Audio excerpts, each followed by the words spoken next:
देखिए चंद्रधर शर्मा गुलेरी, इनका जन्म 7 जुलाई 1883 ईस्वी को हुआ था और इनका निधन 12 सितंबर 1922 ईस्वी को हो गया। मतलब ये हमारे गुलाम भारत में ही जन्म लिए और गुलाम भारत में ही चल बसे।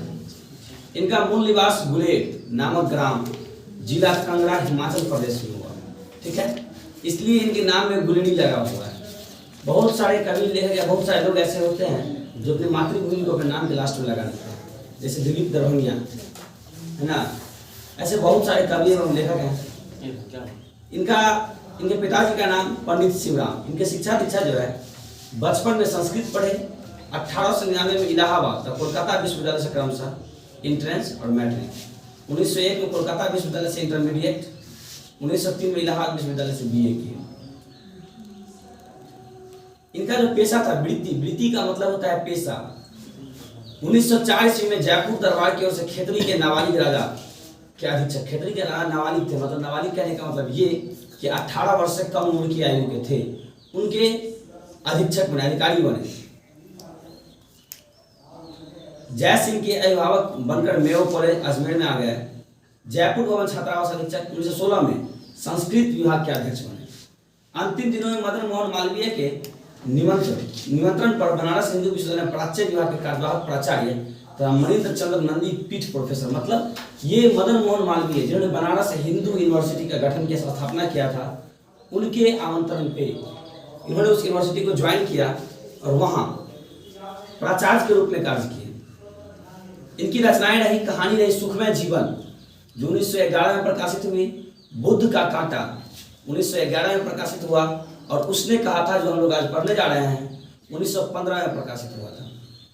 उसके बाद बहुत सारा इनका रचना, ठीक है। यह जो कहानी है उसने कहा था, ये उनकी अमर रचना। अमर रचना मतलब वैसी रचना जो मरेगी नहीं, जिंदा रहेगी इस पटल पे और लोगों को हमेशा हमेशा एक कहानी की, एक जिंदगी की बहुत सारी बातें याद दिलाती रहेगी। यह हिंदी कहानी के विकास में मील का पत्थर मानी जाती है। मील का पत्थर मतलब क्या है, जो जब आप सफर में चलते हैं जगह जगह आपको एक पत्थर दिखा जाता है डिस्टेंस, तो इससे लोगों को अंदाजा हो जाता है कि मुझे कितना दूर और जाना है, कितना कम है। यह एक कालजयी रचना है। प्रसिद्ध फिल्मकार विमल राय ने इस कहानी पर फिल्म भी बनाई थी और इसके अनेक नाट्य रूपांतरण हो चुके हैं। देखिए बहुत बड़े फिल्मकार हुए विमल राय, उन्होंने इस कहानी पे फिल्म भी बनाई और कहानी भी ऐसी फिल्मी है इस पर कहा फिल्म बन ही सकती है। उसने कहा था शुद्ध प्रेम की आध्यात्मिक अनुभूति और उसकी स्वाभाविक उत्सर्ग में व्यक्ति इस कहानी का कथ्य है। कहानी अमृतसर के भीड़ भरे बाजार में शुरू होती है। अमृतसर एक बाजार है, जैसे हम लोग का बाजार है, भीड़ रहता है उसमें, जहाँ 12 वर्ष का एक लड़का जिसका नाम लहना सिंह है 8 वर्ष की एक लड़की को तांगे के नीचे आने से बचा लेता है। नहीं, अक्सर फिल्मों में यही होता है कि हीरो हीरोइन के पीछे परेशान रहता है, नहीं भाव देती है। कभी ऐसा होता है तो कुछ गुंडे घेर लेते हैं, जाके बचा देता है, बस वहाँ से कहानी शुरू हो जाती है। नहीं या नहीं तो कहीं पे जा रहे हैं, टकरा गए, ले कहानी शुरू हो गई। गजब यार, ठीक है। लड़का लड़की को यह पूछते हुए छेड़ता है, बचा तो दिया लेकिन छेड़ता है, कहता तेरी कुरमाई हो गई। कुरमाई का मतलब होता है मंगनी होना। मंगनी का मतलब ये कि किसी का शादी ब्याह तय हो जाना। लड़की धक कर भाग जाती है, मतलब लड़की शर्मा जाती है, ठीक है। एक दिन वह धक कर भागने की बजाय कहती है कि हाँ कल हो, मतलब ये चीजें लगातार चल रही थी। लड़के लड़की बाजार में आपस में हमेशा मिल जाया करते थे और जब जब मिलते थे तो लड़का अक्सर पूछ लेता था क्या तेरी कुरमाई हो गई। लड़की हर बार धक कह देती, लड़का पूछ लेता था। एक दिन लड़की धक कहने की बजाय कहती है हाँ कल हो गई। और समझ सकते हैं कि लड़का वही बात, काटो तो खून नहीं, वो वाली बात हो गई, ठीक है। आसमान से बेचारा जमीन पे गिरा था। लहना सिंह हाथ और एक चादर भी दिखाती है, कहती है चादर तो रेशमी वहीं से मिला है। लहना सिंह हाथ पर उड़ा जाता है। इसके बाद लहना सिंह से भेंट प्रथम विश्व युद्ध के मोर्चे पे होती है उस लड़की की। बहुत लंबी दूरी हो जाती है, बहुत लंबे समय तक उसे मिल नहीं पाते हैं, ठीक है। अभी तो 2-4 दिन आदमी नहीं मिले ना, बात नहीं करे तो रिश्ते बदल जाते हैं। यहाँ तो बहुत लंबी कहानी है, बहुत लंबे वक्त के बाद मिलता है। वो याद करता है कि छुट्टी के बाद घर से लाम पर जाते समय, लाम मतलब क्या होता है, लाम मतलब होता है युद्ध। हरिओम पवार जी की कविता है कि भूल के मीठे मीठे चुंबन को युद्ध लाम पर चला गया, मेहंदी लगी थी जिन हाथों में उस हाथों को छोड़ वो युद्ध काम पर चला गया। नहीं मतलब उस सैनिक के लिए लिखे थे जो सैनिक कल शादी करके आए और आज चले गए युद्ध करने चले गए। वही कह रहे हैं, तो याद करता है छुट्टी के घर से लाम पर जाते समय वह सूबेदार हजारा सिंह के घर गया था। यह हजारा सिंह कौन है हम लोग आगे जानेंगे कहानी में, वैसे हमको तो पता है लेकिन थोड़ा आप लोग समझ रहे हैं। वह सूबेदार ने उसे एकांत में बुला कहा था कि मेरे पति और बेटे का ख्याल रखना। बेटे का नाम बोधा है, थोड़ा सा मंदबुद्धि का लड़का है। यह सूबेदारनी बचपन में अमृतसर में मिली वही लड़की थी लहना सिंह सूबेदारनी की प्यार की उस किरण को दुनिया से बचाकर अपने हृदय में संजोए रहा और युद्ध में अपने प्राणों की बलि देकर भी हजारा सिंह और बोधा सिंह की रक्षा किया। मतलब उस लड़की से इतना प्यार करते थे कि उस लड़की ने एक बार कह दिया कि देखो मेरा बेटा मेरा पति दोनों युद्ध में जा रहा है, अब हम तुम पे छोड़ रहे हैं कि तुम दोनों के बचाओगे कैसे, दोनों को तुमको बचा कर लाना है। ये बेचारे प्रेम में इतने डूबे हुए अपना जान दे देता है लेकिन उसे कुछ नहीं मिलेगा। नहीं आजकल क्या होता है कहीं और शादी कर ले तो पिस्टल लेकर खड़ा दागिए देंगे, ऐसे कैसे चलेगा। कहानी की घटनाओं में स्वाभाविक नाटकीयता है जो मन पर अपने उत्कर्ष जो संचरण करती हुई गतिशीलता के कारण जबरदस्त असर डालती है। इस तरह प्रभाव निवृत्ति जो कहानी का प्राण मानी जाती है उसका अद्भुत रचना है। देखिए कहानी क्या है। उसने कहा था, बड़ी सुंदर बात है, बस उसने कहा और मैं इंतजार में रह गया। उसने कहा और मैं इंतजार में रह गया, उसने धत कहा और मैं प्यार में। इस कहानी के लिए ही रचना बनती है। क्या कहते हैं कि बड़े बड़े शहर के इक्के गाड़ी वालों की जबान के कोड़ों से जिनकी पीठ छिल गई है और कान पक गए हैं उनसे हमारी प्रार्थना है कि अमृतसर के बम्बू काट वालों की गोली का मरहम लगा दे। कहते हैं कि बड़े बड़े शहर में रहने वाले लोग शहर के मुसाफिरों, अगर तेरा पीठ छिल गया है घोड़े के उन चाबुकों से या गाड़ी वाले की आवाजों से, तेरा कान पक गया है, कभी अमृतसर आओ और बम्बू काट का इस्तेमाल करो।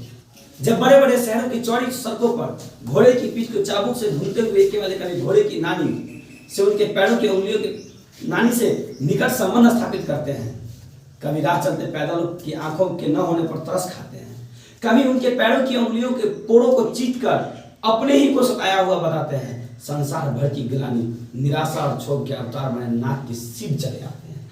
क्या है, कहते हैं कि जब कोई तांगा वाला अपने घोड़े को चाबुक मारता है उसे गाली देता है, नानी से संबंध बताने का मतलब उसे गाली देता है, ठीक है, और कोसता है उसको, या फिर सड़क पे चलता रहता है आवाज लगाता रहता है, कोई सवारी नजर नहीं आती है तो निराश होकर के उदास होकर के कोसता रहता है, कहता रहता है क्या जिंदगी है।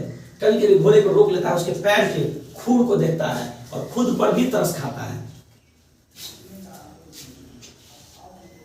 तब अमृतसर में उनकी बिरादरी वाले तांगे चक्करदार गलियों में हर एक लड्डी वाले के लिए ठहर कर शब्द का समुद्र उमड़ा कर बचो खालसा जी, हटो भाई जी, ठहरना भाई जी, आने दो लाल जी आवाज लगाते हैं। मतलब क्या बचो, बचो मतलब जब चल रहा था रास्ते पे लोग होते हैं बचो, किसी को कहता है ठहरो रुको, किसी को कहता है कि मुझे जाने दो, नहीं ये सारी आवाजें आती रहती है। हटो बाछा करते हुए सफेद फेटो, खच्चरों और बत्तखों, गन्ने और खोमचे और भाड़े वाले के जंगल में राह खेते हैं। क्या मजाल है कि जी और साहब बिना सुने किसी को हटना पड़े। मतलब जिसको वो हटने के लिए कहता है, क्या मतलब बनता है किसी का यार कि उसको जब तक बाबूजी नहीं कहे कोई रास्ते से हट जाए। सही बात है, जिंदगी में एक बात याद रखना, कभी कोई रिक्शा वाला आगे खड़ा हो तो उसको हॉर्न मत देना। तुम कार में हो और वो धूप में तुमसे ज्यादा वजन लेकर पैर पे खींच रहा है, नहीं कभी उसको हॉर्न मत देना यार, बहुत धूप में बेचारा बहुत कष्ट करता है, पसीने से तरबतर रहता है, लेकिन फिर भी तुझे तुम्हारे गंतव्य तक पहुंचाता है। लोग उसे गाली देते हैं, बहुत बुरा लगता है, अगर साइड नहीं दे पाता लोग उसे गाली देते हैं, भाई वो भी गरीब है, इंसान है, वो भी अपनी शाम के 2 रोटी के लिए, अपने बच्चों के 2 रोटी के लिए इतना कुछ कर रहा है। ऐसे ही बंबू काट वालों के बीच में होकर एक लड़का और एक लड़की चौक की एक दुकान पर आ मिले। यहां से कहानी शुरू होती है। उसके बालों और उसके ढीले सूखने से जान पड़ता था कि दोनों सिख हैं। मतलब बाल देख कर पता चला क्या कि दोनों सिख हैं। वो अपने मामा की केस धोने के लिए दही लेने आया था और यह रसोई के लिए बढ़िया। लहना सिंह लड़का है, अपने मामा के केस धोने के लिए दही लेने आया था, और जो लड़की है वो बड़ी लेने आई थी। दुकानदार एक परदेसी से गुथ रहा था, जो शेर भरे गीले पापड़ों की गड्डी को गिने बिना है दुकान था। मतलब दुकानदार जो था, सामने एक दुकान का कस्टमर था, ग्राहक था, उससे बेचारा परेशान था। कहता है तेरे घर कहाँ है?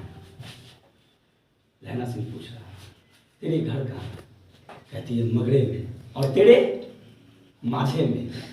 यहाँ कहाँ रहती है? अंतर सिंह की बैठक में वो मेरे मामा होते हैं, मैं भी मामा के यहाँ हूँ। उनका घर गुरु बाजार में। बड़ा सुंदर बात। लड़की पूछ रही है इससे तुम कहाँ रहते हो? तो कहता है कि अंतर सिंह की बैठक में, वो मेरे मामा है। तो कहता है कितना प्यारा संजोग है, हम भी मामा के यहाँ हैं, तुम भी मामा के यहाँ हो।